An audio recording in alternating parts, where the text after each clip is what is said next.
अगर मैं ये कहूं आपसे कि भाई वो एक लीडर हैं और वो कंसोलिडेट कर रहे हैं अपने वोट बैंक को और इस तरह से वो कर रहे हैं, उसमें कोई इंटरनेशनल साजिश वाजिश नहीं है, तो ये जो मेरा कहना होगा ये भोलापन होगा मेरा या बेवकूफी होगी?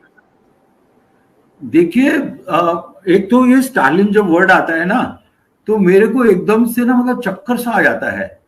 देखिए, अगर मान लीजिए हमारा हम अपने बेटे का नाम रखें तो महाराणा प्रताप पे रखेंगे, या फिर कोई गोस्वामी तुलसीदास के ऊपर रखेंगे, कोई भी इस प्रकार का नाम रखेंगे। लेकिन साहब, मैंने थोड़ी सी हिस्ट्री पढ़ी है। Stalin was a mass murderer. Joseph Stalin was a mass murderer. He killed millions of people in Russia. उसकी जो सीक्रेट पुलिस थी, they slaughtered people, millions of people they slaughtered just because he wanted to take over the communist party.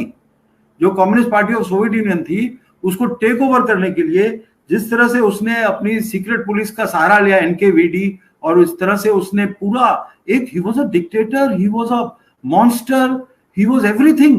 Why should somebody name his own son after Stalin?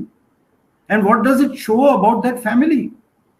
I mean, I am confused. If there is a Stalin who behaved like Mahatma Gandhi, I would like to know. If there was some other Stalin and he put his son's name on that Stalin who was like Mahatma Gandhi, तो बात अलग हो जाती है, I am wrong.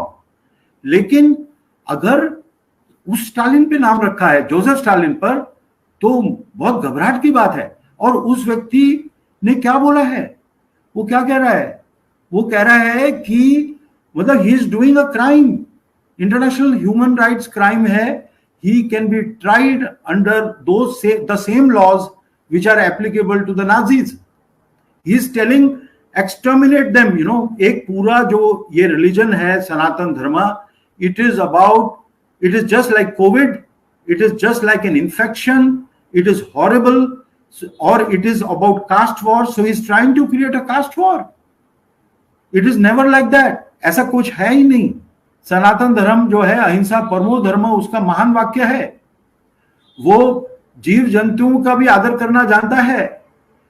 इन्होंने क्या किया, अब आपको बताऊं, जो पूरा मूवमेंट हुआ ना एंटी ब्राह्मण्स का साउथ में, वो दलितों ने नहीं किया है, वो other non backward forward caste ने किया है। जिनके पास नॉन बैकवर्ड फॉरवर्ड कास्ट, उन्होंने जो लैंड होल्डिंग्स थी उनके पास, उन लैंड होल्डिंग्स वाले लोगों ने किया है वो पूरा एजिटेशन। दलित का एजिटेशन नहीं है वो। और दलित का क्या हाल है, ये लोग जो फ्रीबीज देते हैं उनको, और जो सस्ते दामों पर शराब देते हैं या इलेक्शन के वक्त शराब देते हैं उनको, उनकी लेडी से जाकर पूछिए उनकी हालत क्या है, गरीब लोगों की। जो ये लोग बार बार कह रहे हैं कि हमने ये कर दिया और हमने वो कर दिया, और नॉर्थ इंडिया के स्टेट्स गरीब है और साउथ इंडिया के स्टेट्स अमीर है। तुमने अपने गरीबों का क्या हाल किया है? तुमने उनको फ्री खाना देकर और फ्री दारू देकर उनका सत्यानाश कर दिया है, और वो दारू पीते हैं और औरतों के, अपने घर में औरतों और बच्चों के साथ जुल्म करते हैं। ये है इकोनॉमी वहां की। तो स्टालिनिज्म वहां चल रहा है। ये देखिए, ये कम्युनिस्ट स्टेट्स जो थे, जितने भी आपका सोवियत यूनियन था या इवन साउथ अफ्रीका है, वहां पर क्या करते हैं, सारा दिन काम करिए और जो लेबर क्वार्टर्स हैं जहां पर, उसके बाहर टैंकर आ जाता है। टैंकर आ जाता था, और अब तो सोवियत यूनियन हो गया, रशिया हो गया, तो सोवियत यूनियन की बात कर रहा हूं, कम्युनिस्ट स्टेट्स की बात कर रहा हूं, या फिर एक अपार्थाइड वाला स्टेट जो हुआ करता था साउथ अफ्रीका, उसकी बात कर रहा हूं। तो जहां लेबर कॉलोनीज होती थी, जहां वर्किंग क्लास होता था, वहां पर शराब के बड़े बड़े टैंकर आके खड़े होते और बाल्टी लेकर आते थे, और उनको अल्कोहल मिल जाती थी। उनका काम था सो जाओ, पियो और सो जाओ। ये तरीका है इनका वर्किंग क्लासेस को ट्रीट करने के लिए। और ये सनातन धर्म को सिखाएंगे कि गरीबों के साथ कैसा करना चाहिए। जहां पर जो निर्धन व्यक्ति है, जो हमारे यहाँ जो उच्च कोटि के ब्राह्मण होते थे, जो जिनको सबसे एपेक्स में माना जाता था नॉलेज की वजह से, वो दरिद्र होते थे। हमारे यहाँ दरिद्रता और ब्राह्मण दोनों पर्यायवाची शब्द हैं।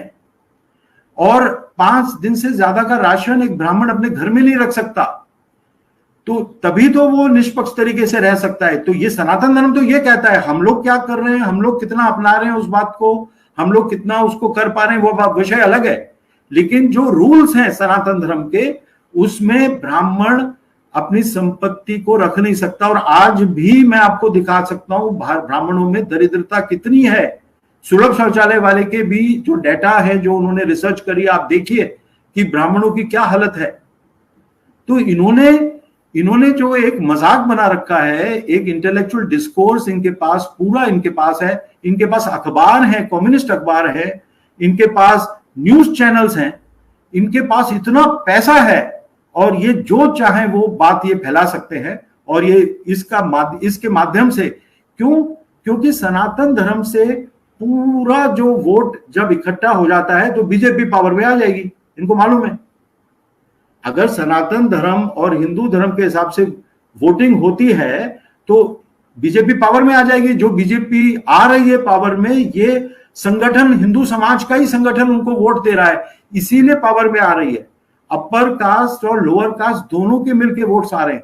अब उसको कैसे रोका जाए, उसको इलेक्शन के पहले कैसे किया जाए, तो कास्ट वॉर करा दो, ये चाहते हैं वो। ये भड़का रहे हैं समाज के कुछ ऐसे लोगों को जो हिंदू समाज के बीच में लाठियां बज जाए, इसकी कोशिश स्टालिन ने की है।